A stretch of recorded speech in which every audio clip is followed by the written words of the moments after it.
Et aujourd'hui, on a la chance d'avoir Pascal Renoux, meilleur ouvrier de France en coutellerie. Il va nous expliquer comment réussir par la discipline.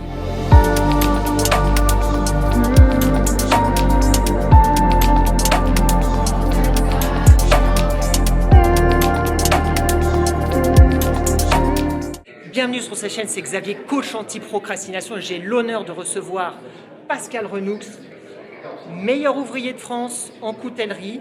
Il part d'une reconversion professionnelle et il est même millionnaire. Ouh là là! Alors oui, donc meilleur ouvrier de France en coutellerie, c'est-à-dire que c'était pas du tout mon métier de base. Je suis à la base archi d'intérieur, designer, et puis la passion de la forge m'a prise et je me suis dit je serai forgeron, coutelier et je vais être le meilleur. Alors pourquoi être le meilleur ? Parce qu'en fait je le devais tout simplement à moi-même. Pourquoi se contenter de la médiocrité ou du moyen alors qu'on peut avoir du parfait ? Et qu'est-ce qui peut être parfait en fait dans un métier ? C'est l'élite du métier, donc c'était le meilleur ouvrier de France. Je me suis dit je me laisse du temps. Je me laisse 15 ans pour le faire et j'ai mis 15 ans pour le faire. Par contre, c'était au prix de la discipline, procrastination. On ne connaît pas, plus on a envie, plus on se force, plus on est content parce qu'on a vraiment réussi à se prouver qu'on est capable de franchir le pas, se dire je me lève de mon canapé, j'y vais, je fais des couteaux, ça va pas, je recommence, jamais se contenter de la médiocrité ou dire ouais mais personne ne le verra, ouais mais du moment que toi tu le sais, c'est déjà une personne de trop. Donc ça doit être toujours nickel. Et c'est pour ça que j'ai voulu vraiment parfaire, réessayer, toujours travailler. Et au bout d'un moment, consécration, donc meilleur ouvrier de France. Et donc avec une clientèle qui va avec bien sûr, et des projets incroyablement intéressants. Alors cette discipline-là, je l'ai aussi appliquée à un autre domaine. Nouveau challenge, une fois que j'ai eu mon concours, je me suis dit je suis trop gros, je suis trop empâté, je suis fatigué, j'ai mal de partout. T'as plus de 50 ans Pascal, il va falloir que tu fasses quelque chose. Quoi faire ? Je me suis mis à la musculation et en 7 mois, je suis passé d'un physique de 86 kg gras à 70 kg hyper musclé, c'est-à-dire hyper musclé. Et aujourd'hui, en 8 mois, je suis devenu champion de France de culturisme naturel. Là maintenant, ça fait 1 an et demi que j'en fais vraiment au quotidien quasiment. Et encore une fois, le même schéma, le même mécanisme. Pas de procrastination. Il faut des gens. Alors je me suis fait aider, évidemment, j'avais la volonté, mais il m'a fallu quand même un coach. Et un coach de ce style-là, des gens qui sont capables de dire oui, tu vas apprendre à soulever ton canapé, tu vas apprendre à aller soulever de la fonte ou à faire de la pratique dans tel ou tel domaine. Mais au bout du compte, c'est la consécration, c'est le bonheur, c'est tu obtiens ce que tu veux, parce que tu peux l'avoir. Et le talent, en plus, se développe avec la pratique. Donc le talent, la réussite et forcément le bonheur au bout. Parce qu'on s'est prouvé à soi-même, comme on a prouvé aux autres, même si ce n'est pas nécessaire, c'est avant tout pour soi-même. On est capable de faire des grandes choses, et à partir de rien. Donc franchement, tout seul j'aurais pu le faire, pas aussi vite, mais avec l'aide de quelqu'un de compétent, un vrai professionnel. C'est tellement simple, c'est tellement efficace. Est-ce que tu as des petites astuces ou des petits rituels psycho-émotionnels à nous partager ? Alors oui, quelques petits rituels. Par exemple, moi je n'abandonne jamais. C'est-à-dire que si quelque chose me chagrine ou me déplaît, je me dis non. Tu recommences, tu y vas, tu refais. Il vaut mieux faire une seule fois une chose bien faite plutôt que de refaire, de re-refaire parce que la pièce revient ou parce que ça ne nous a pas convenu, on s'en est contenté un moment et le lendemain on se dit oh non, j'aurais pas dû, je peux pas.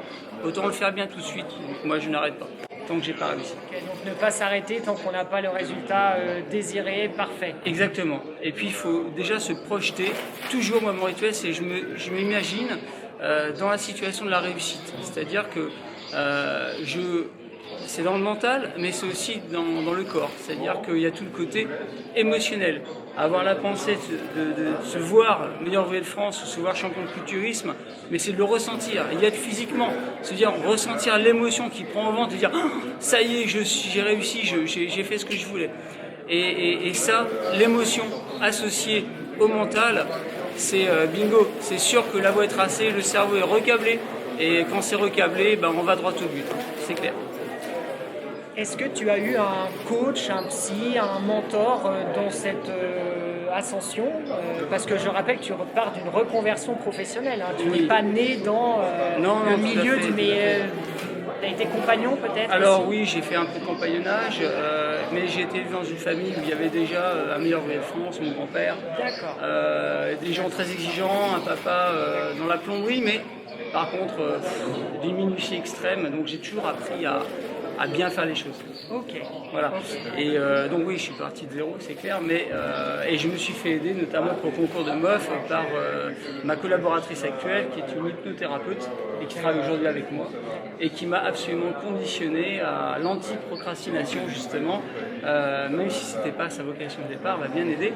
Et d'ailleurs, je regrette parce que finalement, je regrette rien du tout, mais comment dire, j'aurais connu quelqu'un comme toi, je pense que ça aurait été encore plus efficace parce que l'hypnose c'est une chose, mais je n'ai pas eu les principes qui a fait que je sois hypnotisé entre guillemets, c'est une hypnose éveillée, mais hypnotisé pour arriver à me discipliner.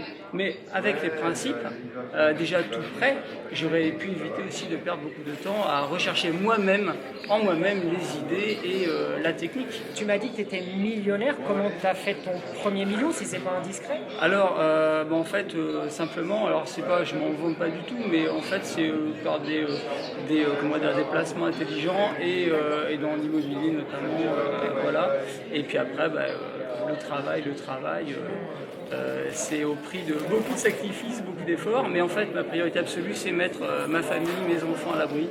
Et moi, je suis vraiment le chasseur qui ramène le gibier pour que toute ma famille en profite, et même mes amis, c'est possible.